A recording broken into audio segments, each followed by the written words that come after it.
You are watching Cold Fusion TV.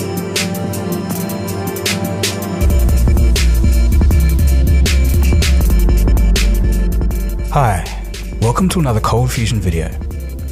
In the last robotics episode, we took a look at the most realistic robots in terms of strictly interaction or movement. Now we're going to take a look at the juicy stuff. In this video, we'll check out the cutting edge of three categories: robotic dexterity, versatility, and overall innovation. Let's begin with dexterity. When it comes to robotic dexterity and athleticism, there's no one doing it better than Boston Dynamics.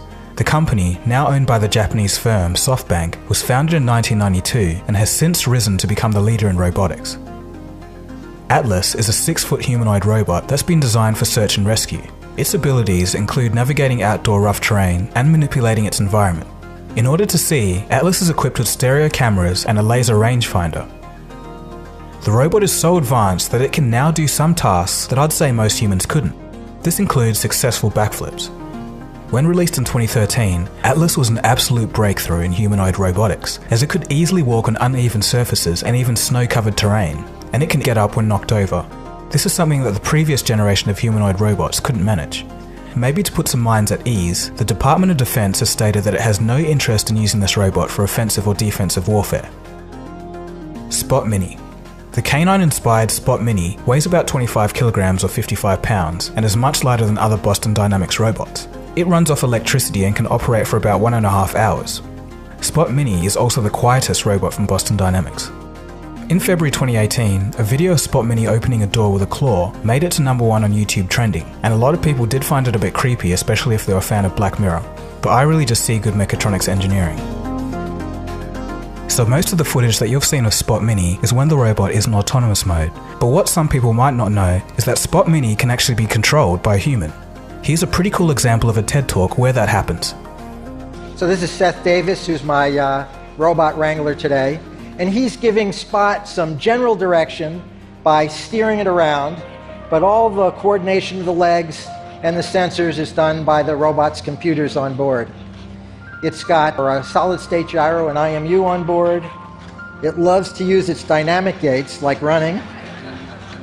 And it's got one more.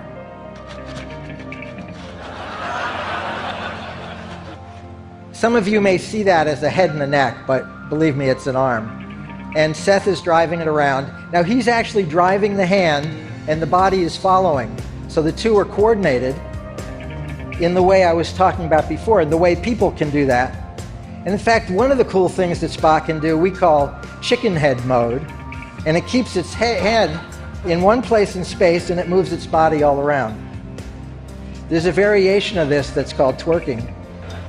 So Spot, I'm feeling a little thirsty. Could you get me a soda?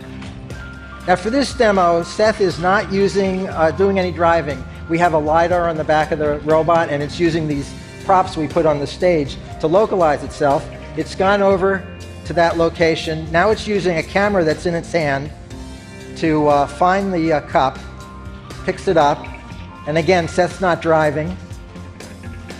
So we planned out a path for it to go. It looked like it was going off the path. And now Seth's going to take over control again because I'm a little bit chicken about having it do this by itself. Thank you, Spot.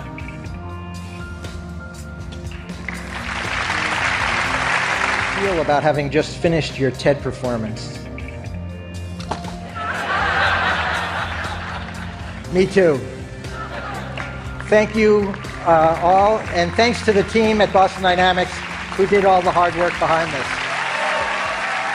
Another robot that Boston Dynamics has is Handle. Handle combines the dexterity of other Boston Dynamics robots, but with wheels. It stands 6.5 feet high and can travel about 15 kilometers an hour or 9 miles an hour. It also runs on battery and can travel a pretty impressive 24 kilometers or 15 miles on one charge. And to add to this, it can jump 4 feet high.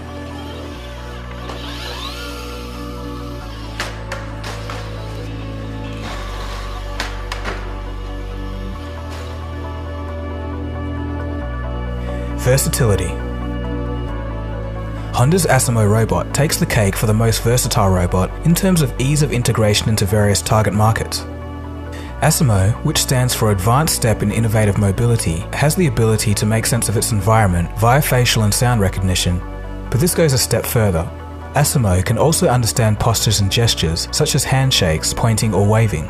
This enables the robot to interact with humans quite well. It's also capable of detecting the movement of multiple objects, including distance and direction. This is achieved by 2 cameras in Asimo's head, acting as its eyes. Asimo can follow a face or turn its head to a person when being approached or spoken to. The robot also has the ability to recognize general sounds, such as an object falling or other loud noises. Overall, the robot is very multifunctional and can perform a number of general tasks, such as turning on light switches, opening doors, carrying objects, and pushing carts. Now, let's take a look at innovation. This one comes from the field of medicine. It's the Da Vinci robot, and I think it's a pretty good idea. The Da Vinci system is robotic technology that allows a surgeon's hand movements to be translated into smaller, more precise movements using tiny instruments inside of the patient's body. The Da Vinci has 2 parts: a tower where the robotic arm operates, and a separate console where it's being controlled by the surgeon. The tower is positioned directly over the patient during surgery and is equipped with 4 controlled computer arms. 3 of them have a wealth of surgical instruments, and the 4th is equipped with 3D cameras. At the console booth, the surgeon can operate the controls while looking through a stereoscopic monitor. This monitor provides an HD 3D view of the area being operated on. The end result is now hyper-precise movement without human artifacts such as shaking. Here's an example of the system performing a mock surgery on a grape.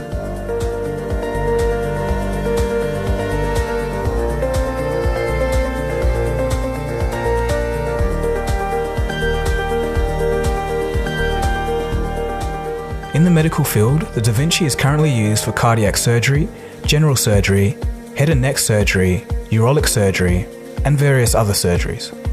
So finer and more controlled movements surely have their advantages, but some critics note that the Da Vinci system ultimately limits the creative freedom because the software can't be altered by physicians.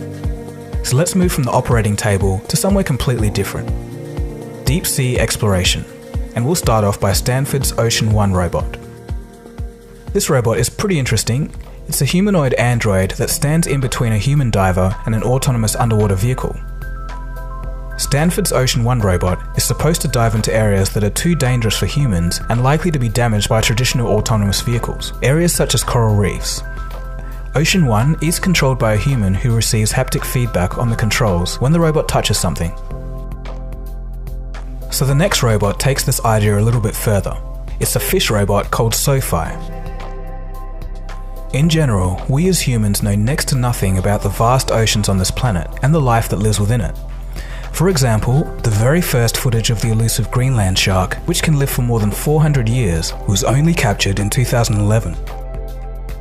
One solution is to have a robot that actually looks like a convincing part of wildlife, so it can swim close to and study ocean ecosystems without being detected. MIT researchers have recently just successfully tested SoFi in deep diving, and it can swim up to 40 minutes at once. It easily handled currents and took high-resolution photos and videos using a fisheye lens, somewhat ironically. Robert Katzmann is head of this research at MIT's Computer and Science Artificial Intelligence Laboratory, and he says, quote, "To our knowledge, this is the first robotic fish that can swim underneath in 3 dimensions for extended periods of time. We are excited about the possibility of being able to use a system like this to get closer to marine life than humans could ever get on their own." End quote. The scientists hope that SoFi can shed some light on the ocean's deep mysteries. Staying on the topic of animals, our next robot is a cat. OpenCat is an interesting approach to robotics. It's a low-budget, yet capable, simple kit project for those wanting to learn about robotics.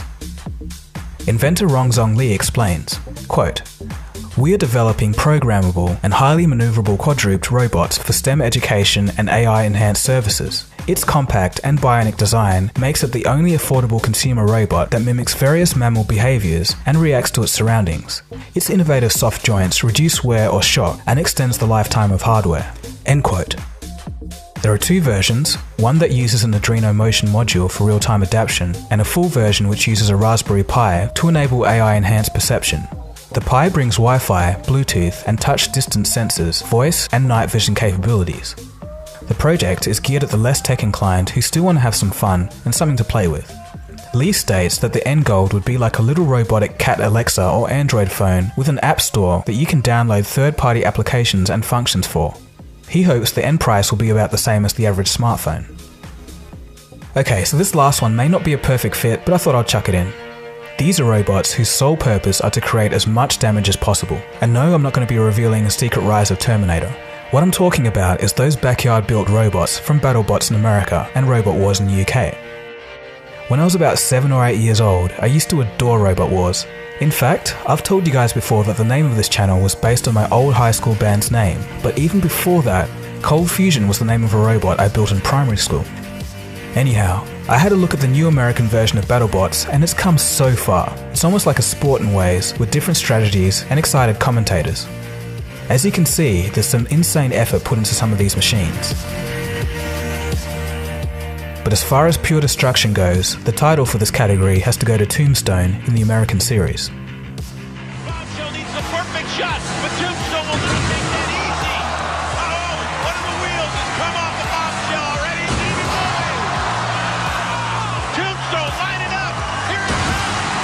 Oh, annihilation for Tombstone at last. No. That's the exclamation point, Kenny. So with that, we've come to the end of the video. So which robot was your favourite and why? So to recap, we have the efforts from Boston Dynamics with almost human-like balance and agility, the friendly robot from Honda, Asimo, the surgical Vinci robot that increases the technical abilities of surgeons, Ocean One, an android diver, SoFi, a swimming fish robot, OpenCat, aiming to bring robotics to everyone, and lastly, backyard-built fighting robots. Let me know in the comment section below. So I want to thank you guys for watching the whole way through this video. If you're new here, feel free to subscribe. This has been DeGogo, you've been watching Cold Fusion, and I'll catch you again soon for the next video. Cheers guys, have a good one. Cold Fusion.